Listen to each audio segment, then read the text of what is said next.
Hi everyone, Great Power 60 here. I was watching the Paper Pixie. Julie is her name. She's a Stampin' Up demonstrator in the US, and she made these little, what she called Springtime Joy Storybook, Spring Treat Box Tutorial. I'll link her below. I made 5 of these for my grandsons, and I decided that I would like to create another one to show you how I did things a little bit different than she did, but not too much different. But she put a sentiment inside of hers, and I just put a little sticker, a little rabbit. And these are little treat boxes I'm going to give to my 5 grandsons for Easter. So I decided that I'm going to create another one with you, and I'm measuring it out. I'm doing the box part first, which is 6.5 by 5.5. Now I'm using cardstock that is 8.5 by 11, so you really need sort of 2 sheets for this, but I saved the pieces for other projects. And this one here, I believe, you can get the dimensions from her channel. I'm really not doing a tutorial here. I'm just showing you how I made some other ones. I wanted to try this. It's about 9 and 7/16, I believe, by like 3.5, something like that. And that is going to be for the cover. The other part I did is for the box. And then to make the little closure, the little strap, she made it quite large to wrap around, and I decided to shorten mine up. It's 1 inch, and I think mine is about 3.25, something like that. I think hers was 4.5 by 1 inch. So I'm going to score this one. Now I had to sort of figure out, because I'm using it shorter, I needed to make sure that I had a 1 inch closure around the book part. So I was sort of trying to figure it out here. Okay, I'm going to speed this up so that you don't have to watch me do all the scoring. And then I'll come back when I have the box part ready to fix.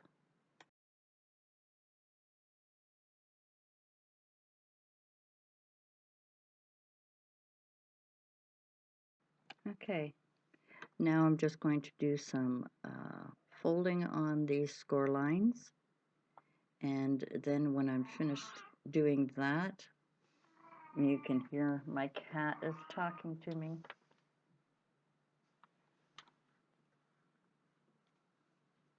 And then I'm going to show you the parts that need to be cut off, and then I'll speed it up again because you don't need to watch me cut everything. But it's the same measurements on all 4 sides. So now I'm taking my marker and I'm just going to make an X on the corners, and all of those need to be cut out. So I'll speed this up and I'll be right back.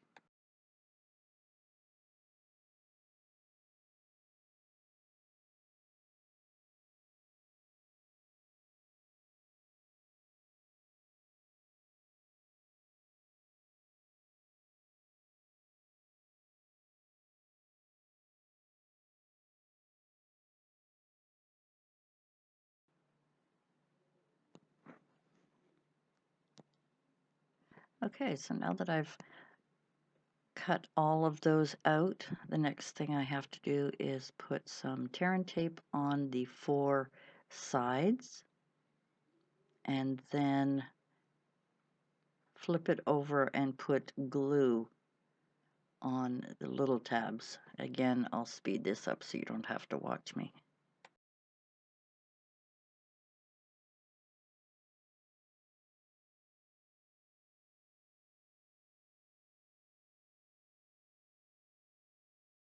Now I flipped it over and I'm going to put some glue on the 4 little tabs, and those are going to square up the box when I put it together. And you'll see in a minute why I put tear and tape on the other side. It's to tuck those sides in so that it creates a little sturdier box.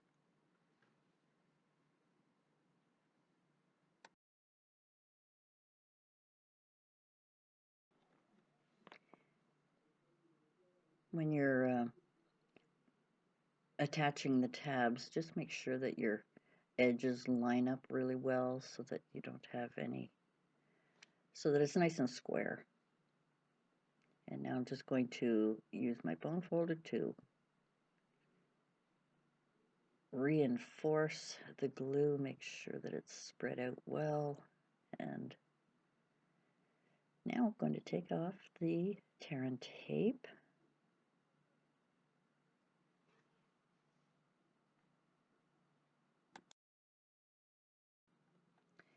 And you'll see here that I'm folding in the wider side first and making sure that that is well adhered to the edges. I like that so that it is a good reinforcement for the box to have that extra lip. And there we are.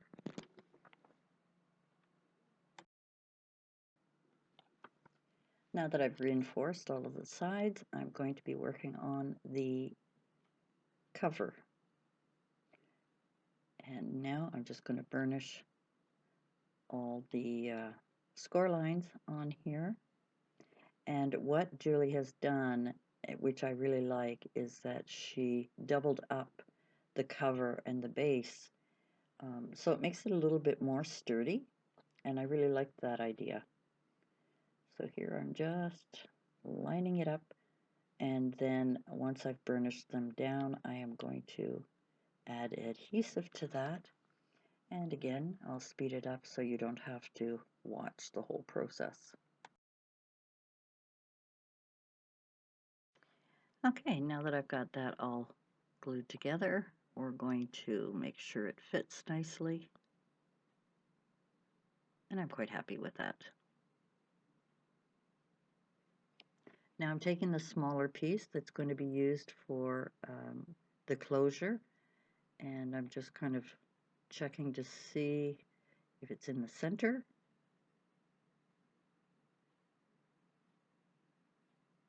Add a little adhesive. And this is a part that I did a little differently than what Julie did on her tutorial. I decided that I wanted to attach mine before I put the DSP on, and that way the back part is hidden.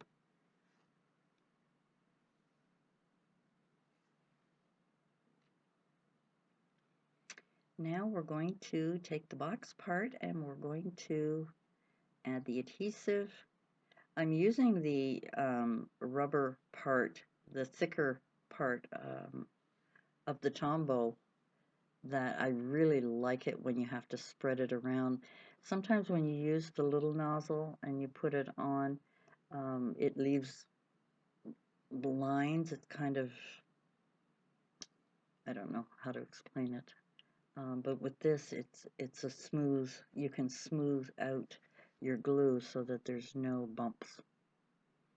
And so I've attached the bottom. Now I am going to put adhesive on the side so that it will stick to the, what do you call that part? The binding? The side, the back of the book. And as I say, I like to reinforce it with the bone folder just to make absolutely sure that it's sticking well. All the sides are sticking.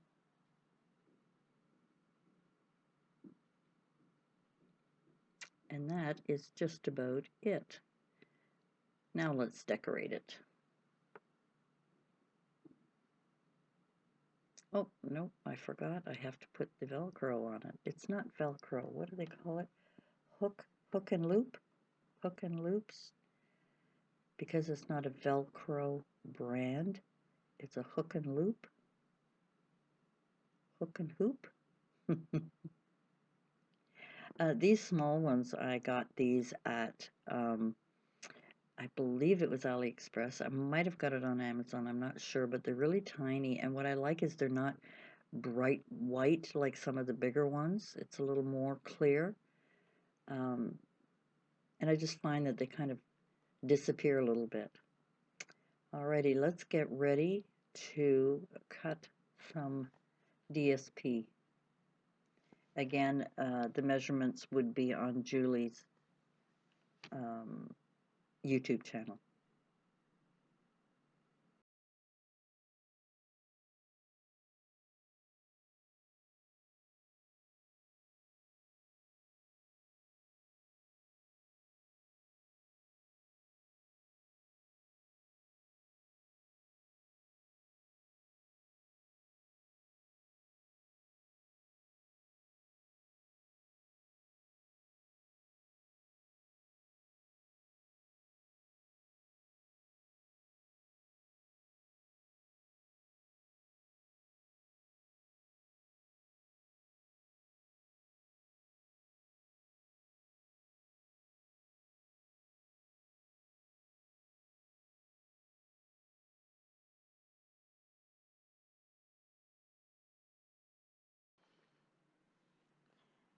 Okay, now I was just showing you the Velcro, and I'm just sticking my bone folder in there and pushing it down with my finger just to make sure that they adhere well so that